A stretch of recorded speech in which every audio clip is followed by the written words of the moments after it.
The Highgate Vampire. Vampire is an urban legend that gained popularity in the late 1960s and early 1970s in the Highgate area of London, England. Started with a series of strange incidents reported by locals and self-proclaimed paranormal investigators who claimed to have encountered a tall, dark figure with glowing red eyes and a cape, resembling the classic image of a vampire. These reports sparked fascination and fear among the public and led to numerous speculations, stories, and media attention. In 1969, the legend gained even more attention when an individual named David Farrant, who identified himself as a psychic investigator, claimed to have seen the vampire. He reported encountering the creature while conducting a séance in the cemetery, further fueling the belief in the Highgate vampire's existence. The legend also attracted the interest of rival vampire hunters. Sean Manchester, another self-styled vampire hunter and bishop of the Old Catholic Church, claimed that he was on a mission to exorcise the vampire and protect the public from its alleged malevolent activities.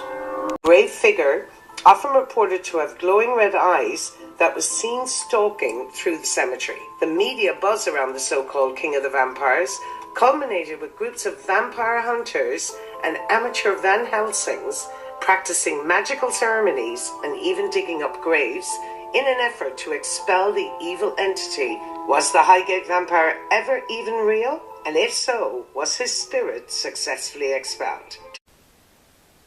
Welcome back, my dear followers, or welcome if it's the first time that you are watching my YouTube channel, My Paranormal and Mystery TV. My motto is that every legend has a basis of truth. The vampire of the Highgate Cemetery is not a legend, but the most untold, terrifying London secret. And I'm going to unveil you this with extreme, disturbing, real, rare videos of the real vampire hunt and staking. So I warn you since now, real videos of the time, real photos, so really extreme, disturbing from the beginning to the end.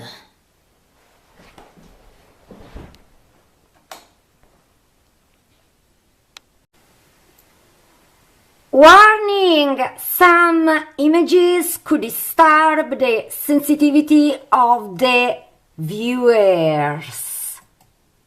Did the undead really terrorize London? Highgate was used as a location for the 1970 vampire film Taste the Blood of Dracula, as well as several other horror films, including Tales from the Crypt. The cemetery was first established in 1839 in the Highgate region of North London. Highgate Cemetery holds a staggering 170,000 people, buried in 53,000 graves. Of course, it could be more, with documented cases of murderers and organized criminals disposing of other bodies in freshly dug graves. Intricate. This graveyard immediately sends shivers down my spine. A place like Highgate Cemetery has its fair share of ghost stories and local legends going back 200 years, but the first concrete encounter with the vampire allegedly took place in 1969. In that year, 2 local people spoke of their strange experiences. The first was an old lady who was walking her dog down Swain's Lane in the night. The lane cuts through the graveyard, but she had never been bothered by anyone walking there before. This time was different. The lady told local paranormal enthusiast David Farrant that while she was walking, she looked up to see a tall figure moving between the headstones. When it turned and looked at her, the old lady said that she felt air turn ice cold. But it's her final claim that adds a supernatural aspect to this encounter. The lady stated confidently that the figure glared at her and started to rise up off the ground as if levitating. She ran off in fear for her life that night. The second encounter in 1969 involved an accountant who had decided to cut through the cemetery one evening out of curiosity. However, unlike the old lady who knew exactly where she was, the accountant lost his way negotiating the many winding paths of the cemetery. He began to grow wary of being lost in such a place with thousands of dead bodies beneath his feet. That was when he heard a loud bell clang nearby. At first, he thought he could follow the sound, thinking that it must have come from a local church. But he soon realized that the bell heralded the arrival of something more sinister. As the bell continued to toll, he noticed that the air grew unseasonably cold. He then experienced what some paranormal experts call the evil eye, which is the sensation of being stared at. He turned quickly, only to see a tall, shadowy figure disappear into thin air. What would have happened to him if he hadn't turned around in that moment, no one knows. This was David Ferrand. After Speaking with both speaking, witnesses, David Ferrand became a fully fledged paranormal investigator. He decided to spend the night in Highgate Cemetery. Curiosity pulled him in, and although he felt he probably wouldn't see anything, in actuality it didn't take long for him to encounter the very thing that was stalking people. Just as midnight approached, he began to feel uneasy. The cemetery was deathly quiet, and David began to second-guess whether it had been a good idea to venture into the place so foolhardily and on his own. As the environment began to make him paranoid, he turned only to see a 7-foot-tall figure with red glowing eyes moving between the headstones, without its feet even touching the ground. David began to feel as though the figure was draining him of his energy. That the first reports of frightening goings-on in Highgate appeared in the press. David had a letter published in a local newspaper asking if anyone had strange experiences in the cemetery. Many those responding wrote of a tall man in a hat wandering around the vaults, a ghostly figure wading into a pond. This would bring David and Sean together and set up the truly frightening aspects of the Highgate vampire case. On the 27th of February 1970, Sean Manchester gave an interview to a local newspaper. More and more people were claiming to have seen something, wanted to know what it was. Sean claimed to have the answers. In the interview, he proposed that Highgate Cemetery was in the clutches of, and I quote, a king vampire of the undead. Through his own research, Sean believed that the vampire had once been an aristocrat and occultist. When this man died, his followers brought his body from Romania to London and then buried him in the hill overlooking the area. At that time, the area would have been unused, but after the body was placed there, the hill had been repurposed as a cemetery. Sean claimed that for all that time, the body had been dormant. However, Satan worshippers had carried out rituals in the cemetery, thinking that it was abandoned, and had unwittingly awoken the aristocrat, who was now growing in power with each day. To back up his claims that the thing in the cemetery was in fact a vampire, Sean told the press that he had met 2 young women who had been preyed upon by the creature. you can see the magazines of that time. Highgate Express reported that the animals were found to have been drained of their blood. Police records also show that in 1968, just 1 year before the Highgate vampire sightings became commonplace, a grave had been desecrated in Tottenham Park Cemetery, which was nearby. A grave had been uncovered and someone had driven a wooden stake through the chest of its occupant. On Friday the 13th of March 1970, the British television channel ITV broadcast a documentary about the Highgate vampire. It featured both David Ferrand and Sean Manchester as well as others, talking about their experiences at this cemetery. By this time, David and Sean had become enemies, belittling each other in the press. This stoked more interest in the feuding paranormal investigators and culminated in both men agreeing to a showdown inside the cemetery. This was touted as a test of power to see whether each of them had the ability through various rituals to see off the vampire once and for all. The magical duel, as it was promoted, never actually happened. Instead, both men continued to claim that they were the only ones who could rid the area of the evil presence. After the broadcast of the documentary, the Highgate vampire became a national news item. People flocked from across the UK to visit the cemetery. Some were just curious, but others claimed that they too wanted to defeat the undead. However, there were more macabre aspects to what was happening in the cemetery at that time, and these unsettling events were often overshadowed by David and Sean's feud. Unknown individuals. They mutilated the body of a woman. It was found at the foot of the hillside, where some of the old tombs stretched deep underground. The body had been decapitated and burned beyond recognition. Police reports indicate that they believe the body had been used in a genuine satanic ritual. Both Sean Manchester and David Ferrant attempted to finally dispatch the creature. David didn't believe that it was a vampire, and instead believed it was actually a spirit or demon. He decided to communicate with the entity by carrying out rituals with the group Wiccan practitioners. It took 3 attempts, but during the 3rd ritual, one of the practitioners was enveloped by a black shroud. She survived, but later said that she felt 2 icy cold hands wrapped around her neck, trying to strangle her. This was enough to let David know that the entity was indeed evil. After carrying out more research, David claimed that the cemetery resides on a ley line. These lines are believed by some to be the remnants of structures erected by ancient peoples such as the Druids. They are said to carry earth energies and have become synonymous with ghosts and other supernatural phenomena. David claimed that the Highgate entity was a malevolent spirit moving along this ley line, only able to move along it.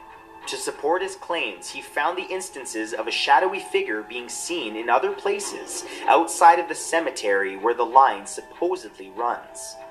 David was eventually arrested for entering the cemetery late at night, carrying ritualistic items. The case was dropped in court, and this was as far as David ever got with the entity.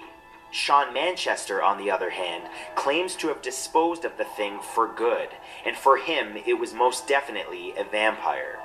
A few months after the headless and charred woman's body was found in the cemetery, Sean and his close associates claimed to found the tomb of the vampire.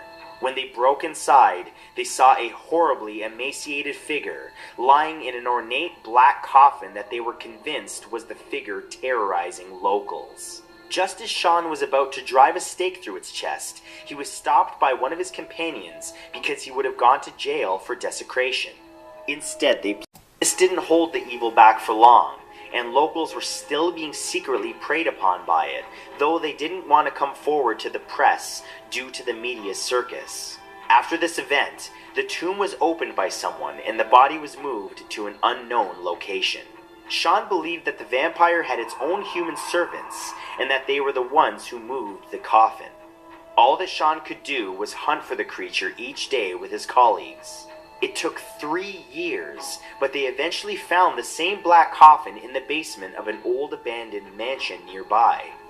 There! Threw off the lid and saw what Sean described as a figure even more distorted than I remembered it. Far worse than even that time in the Highgate vault. Its burning, fierce eyes under the many-furrowed brow were staring, yellow at the edges with blood-red centers, unlike anything imaginable. The mouth was set in a cruel expression, the lips drawn back. Sean claims then to have impaled the creature through the heart with a wooden stake. The body then caved in on itself and began to crumble. Sean and his associates then burned the body, certain that they had defeated the evil. Did it really end up in the way? These were other magazines of that time. Let's dive deep into this mystery until the end. apparition, known as the Highgate vampire, has become one of the most fascinating and controversial urban legends of modern times. But what is the truth behind this blood-curdling story, and how did it evolve from whispered rumors? The first documented accounts of the Highgate vampire date back to the late 1960s, when reports of supernatural occurrences began to circulate in the local media. Farrant and Sean Manchester. In 1970, two charismatic and self-proclaimed vampire hunters, David Farrant and Sean Manchester, entered the scene, each claiming to have the knowledge and expertise to banish the malevolent being from Highgate Cemetery. Farrant, the founder of the British Psychic and Occult Society, and Manchester, the bishop of the Old Catholic Church, became entwined in a bitter rivalry that would come to define the Highgate vampire legend. Farrant was the first to claim that he had seen the vampire while conducting a paranormal investigation in the cemetery. He described it as a tall, dark figure with hypnotic, glowing eyes. Manchester soon followed suit, alleging that the creature was a medieval nobleman named Walthuff who had dabbled in the dark arts and was buried at Highgate after his execution.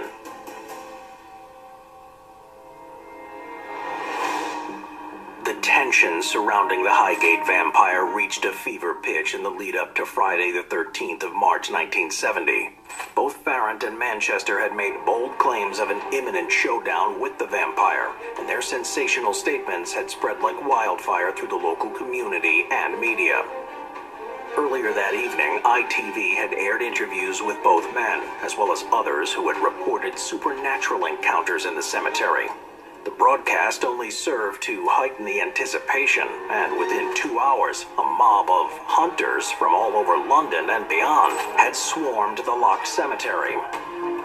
As the clock struck midnight, the group now numbering in the hundreds broke into the cemetery, igniting the chaos that would come to be known as the Great Vampire Hunt. Police are called out to a cemetery and discover a trail of flowers leading to an open grave. They look down and see an iron stake in the shape of a cross has been driven through the lid of a coffin and into the heart of the corpse inside.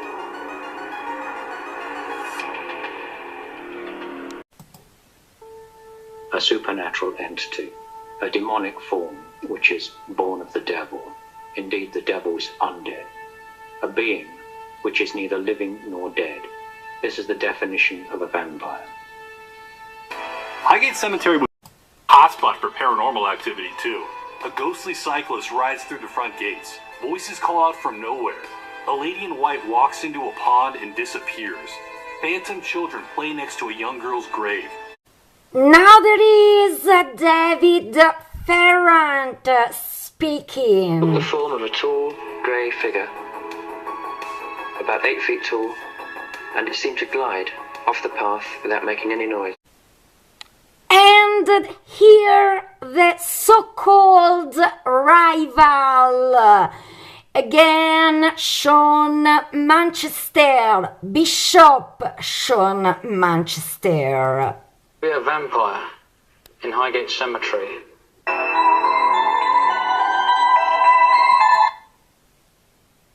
Get you behind me and be gone from this place forever. This is Sean Manchester, the vampire hunter, exorcist, and bishop of the Old Catholic Church. He studied the arcane in his youth and devoted himself to wielding God's light against evil. David Farrant died in 2019 at 73. Donovan Farrant, with whom for half a century I was acquainted, died at 9:20 p.m. on April 8th, 2019, after a sustained period of very poor health. An obituary will follow, but suffice to say, I feel sadness at him finally shuffling off this mortal coil before we can meet one last time. Though he may not want my prayers, he has them anyway. May he rest in peace. Sean Manchester. From now, I really warn you, because the videos and the photos, documents I'm going to make you watch are really disturbing. The Highgate vampire was a media sensation surrounding reports of supposed supernatural activity at the cemetery in London in the 1970s. A group of young people interested in the occult visited the cemetery in the late 1960s, a time when it was being vandalized by intruders. On the night of Halloween 1968, a graveyard desecration by persons unknown occurred at Tottenham Park Cemetery in London. These persons arranged flowers taken from graves in circular patterns with arrows of blooms pointing to a new grave, which was uncovered. A coffin was opened and the body inside disturbed. A stake in the form of a cross was drove through the breast of the corpse. This is a real photo, no Photoshop. It's really creepy. I go on. There are even more disturbing photos and videos. I go on. Though the identities and motivations of those responsible were never ascertained, general consensus at the time linked the desecration to events surrounding the Highgate vampire. On the 6th of February 1970, David Farrant wrote that when passing the cemetery on the 24th of December 1969, he had glimpsed a grey figure which he considered to be supernatural. On the 13th, several people replied, describing a variety of ghosts said to haunt the cemetery or the adjoining Swains Lane. These ghosts were described as tall men in a hat, a spectral cyclist, a woman in white, a face glaring through the bars of a gate, a figurine wading into a pond, a pale gliding form, bells ringing and voices calling. Some months later, on August 1970, the charred and headless remains of a woman's body were found not far from the catacomb. The police suspected that it had been used in black magic. A few days later, Manchester returned to Highgate Cemetery. He claims that this time he and his companions forced open the doors of a family vault. He says he lifted the lid of one coffin, believing it to have been mysteriously transferred there from a previous catacomb. He was about to drive a stake through the body it contained when a companion persuaded him to desist. Reluctantly, he shut the coffin, leaving garlic and incense in the vault. Sean Manchester. Satan, get ye behind me and be gone from this place forever. What does a vampire look like? You speak, or you have spoken about the famous, or what you describe as the famous Highgate vampire. And briefly, I know it's a very long and involved story, because I discussed it with you before, but briefly, what did the Highgate vampire involve and look like? Well, the Highgate vampire, when I first looked upon it in its tomb in the Lebanon Circle in the centre of the old Highgate Cemetery, looked like a several-day-old corpse, and had in fact been resting for some century or so. Not in Highgate Cemetery, but it had been in the cemetery for about a century, but it was some centuries older than that.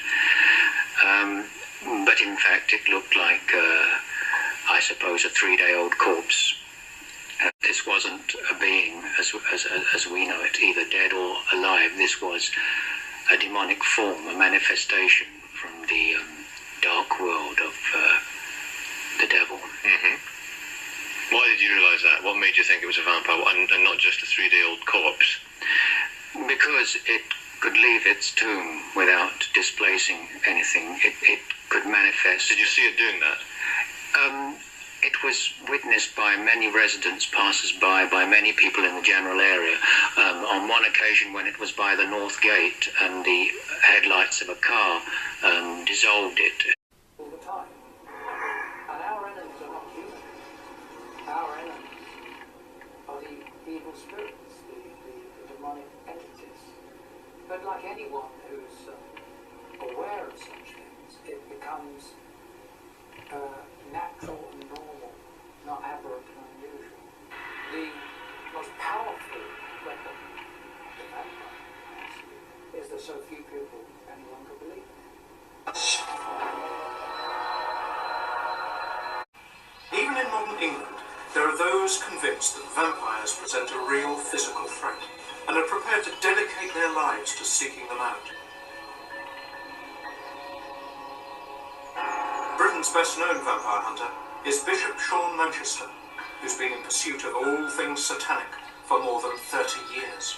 The problem with mankind is that it cannot cope with supernatural reality at all, it would seem, in our day and age, where smirking skepticism and cynicism reign. These times are ripe for such as the demonic to flourish.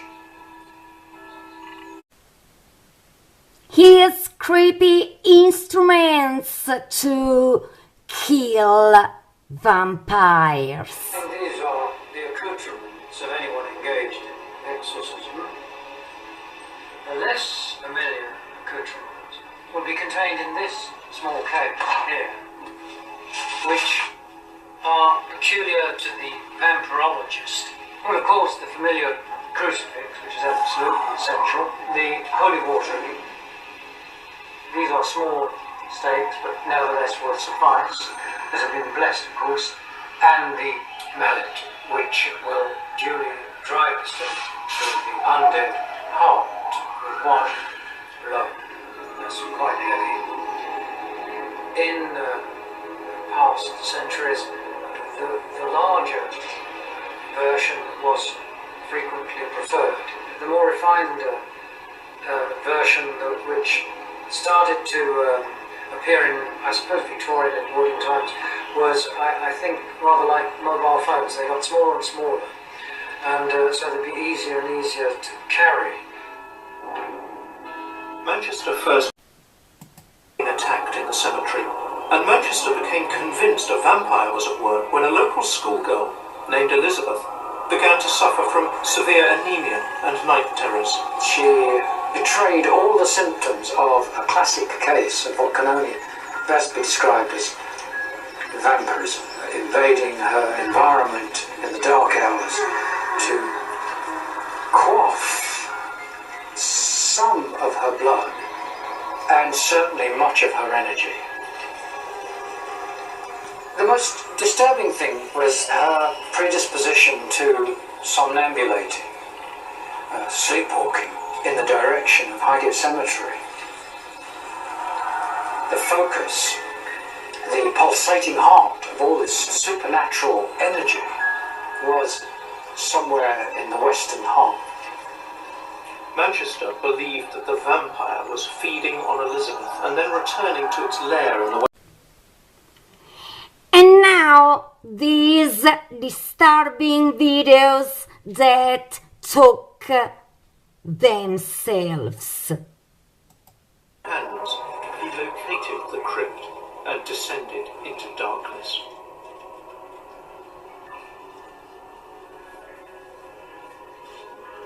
He claims that he found the vampire's coffin, opened it, and gazed into the face of the bloated corpse.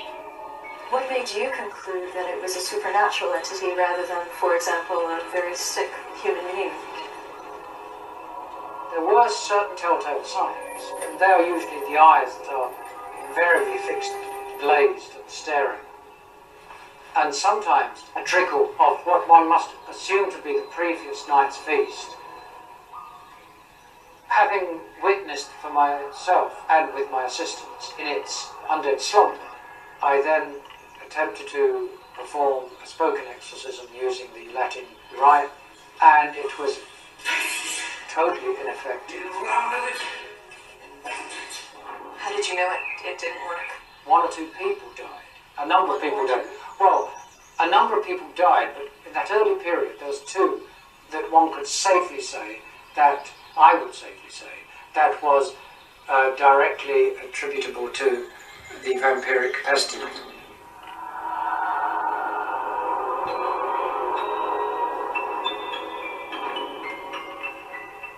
He returned to the crypt to try again, but this time the vampire's coffin had mysteriously disappeared. It is possible that the relocation of the corporeal form of the vampire was due to occult or satanic emissaries interfering. Manchester was convinced that the coffin had been spirited away by the servants of evil. Determined to catch his prey, he tracked the vampire down to a nearby Gothic mansion.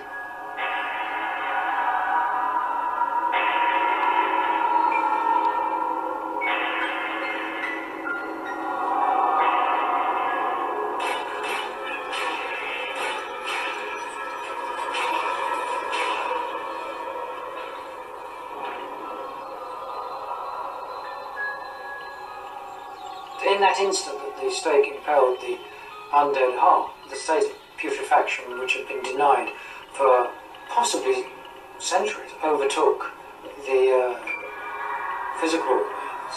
It did discolor, turned to a brown sludge almost. With the vampire destroyed, peace returned to Highgate, and Elizabeth slept soundly once more. But according to Bishop Manchester, I mean, it has to be said, this was really a very disturbing case. 2 years later, Elizabeth, by this time she had moved in a flat of her own in the Highgate area, and she was now suffering some perfectly dreadful nightly visitations. She describes the nightmares of a pale face appearing at the window and wanting to come in, wanting to be allowed in. These nightmares where she was left absolutely bereft of energy, everything drained from her. It somehow just sort of takes it supernaturally from you and leaves you feeling very wasted and ill. There are cases where people say that they have actually been bitten and the entities drank their blood. And then came the occasion when she woke up to discover blood on her pillow, specks of blood, and punctures, very tiny. I mean, when I say punctures, we're talking barely anything more than a pinprick. We managed to use the traditional antidotes and repellents to protect her and to ward off the supernatural presence that was trying to take possession of her. One of these people was prone to somnambulating like Elizabeth had been. She led us in her trance state, I suppose, to the place where we eventually located the lair. Bishop Sean Manchester. Now, he made the claim that he met a young woman who lived on the border of Highgate Cemetery and came to him and told him she was having some very disturbing night terrors. She seemed to exhibit extreme anemia, and he witnessed two tiny puncture wounds on her neck. What do you make of those claims? Well, if that's all we have, the evidence is not before the court. Such evidence is, very easily misperceived. There was an extra casket in a vault which shouldn't have been there and was in completely different condition, and that made the discovery of what in truth is the first encounter of what became known, dubbed by the press, to be the Highgate vampire. Did you open the coffin? Yes, and what we saw satisfied us that we were dealing with a supernatural presence. When you opened the casket, what did you see? Well, something which on first sight looks like 3 to 5 to 7 day old corpse. But on not even closer examination, quickly one realises this is not a corpse in the ordinary sense at all. Anyone that is familiar with corpses, there's seldom any doubt that they are dead. The teeth had... Here we are! This is the vampire few minutes ago you saw the video of his staking and also other photos I've made you watch at the beginning of this documentary. This was the Highgate vampire. Look. And he had this, he looked like this also 3 years later in 1973. Gouts of fresh blood, and the teeth did seem exaggerated, as well they might. And whilst we quibble over, is it a corpse, is it dead, is it undead, is it simply a phantasm which looks like a corpse, but in actual fact it's simply a demon convincing you of what it is, but it isn't. It's a demon simply manipulating you.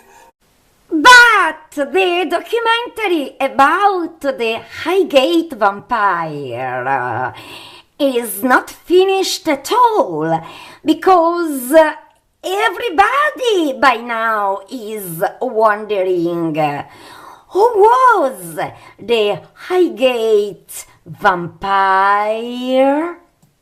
But it wasn't until the Hampstead and Highgate Express ran a front-page story on the 27th of February 1970 under the now infamous headline, "Does a Vampire Walk in Highgate?" that the tale took a darker turn. In this article, Sean Manchester was quoted as saying about the desecration of graves by Satanism, "I'm convinced that this has been happening in Highgate Cemetery in an attempt by a body of Satanists to resurrect the king vampire." In a plot not dissimilar to Dracula, this creature, he claimed, was an aristocrat from Romania. After travelling to England in a coffin, he was installed in a manor house in London. This house, according to Manchester, later became the site of Highgate Cemetery. What followed was something close to hysteria. On Friday the 13th of March 1970, after a televised interview featuring both Farrant and Manchester, a crowd of would-be vampire hunters and curious thrill-seekers descended on the cemetery. They scaled the walls, roamed the grounds and had to be dispersed by police. Manchester later claimed to have found evidence of black magic rituals, symbols daubed in strange places and desecrated coffins, a claim that his investigations at the site. On the night of the 17th of August 1970, he was arrested while vampire hunting within the cemetery grounds. Though cleared of wrongdoing, he recreated the scene with crucifix and wooden stake in hand for an article in the Evening News that October. As for Manchester, now Bishop Manchester, he appeared on television as a vampire expert and exorcist, reaffirming, in an episode of True Horror with Anthony Head in 2004, his belief in vampires and claiming he had defeated the last of the primary source of the vampire contagion at Highgate Cemetery.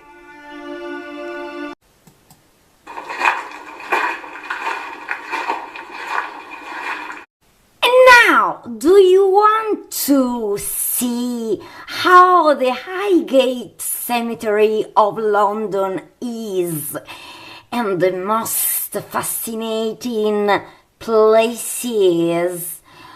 Okay, watch this.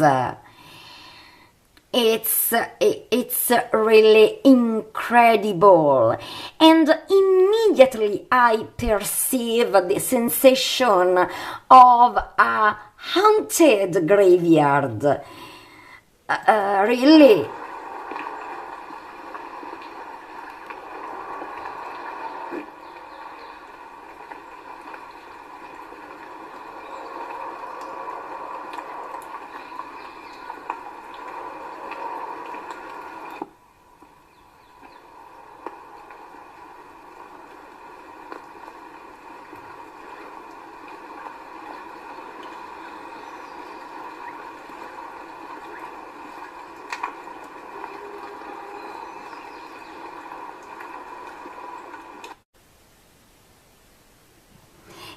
This cemetery leaves me breathless.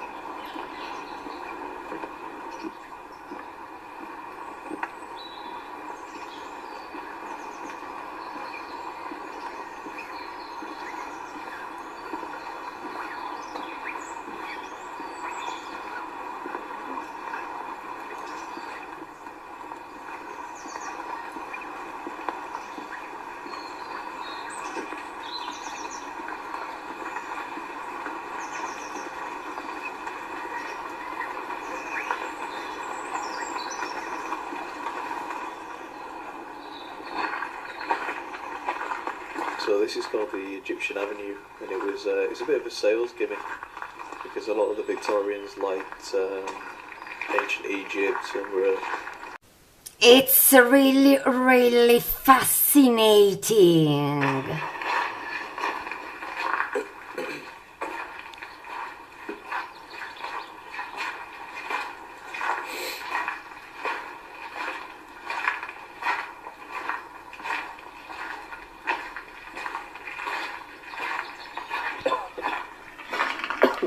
Now I make you watch the exact place of the cemetery in which David Farrant saw the vampire for the first time.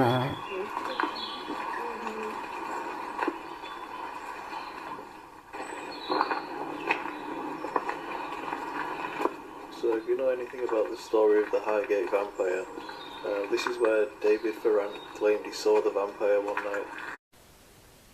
Do you want to see how the Highgate Cemetery of London is right now?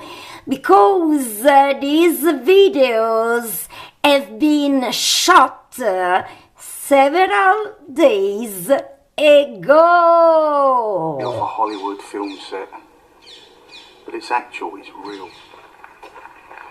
If you are of a nervous disposition, I can quite imagine that this would be pretty terrifying.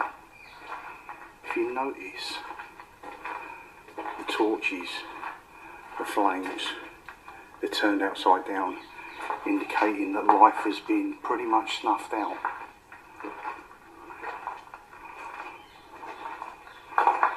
It's just the moss, the green discoloration. It adds its own certain element of real beauty to it. It's not at all morbid. And then you enter the Circle of Lebanon.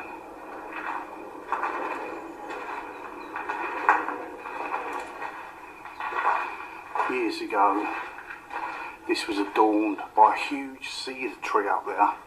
There's like a little sapling up there now, slowly growing. This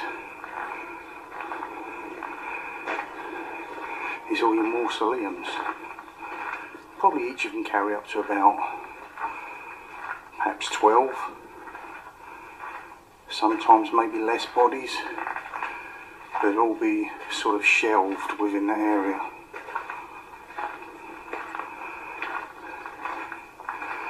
It's one of the most truly awesome places to walk around.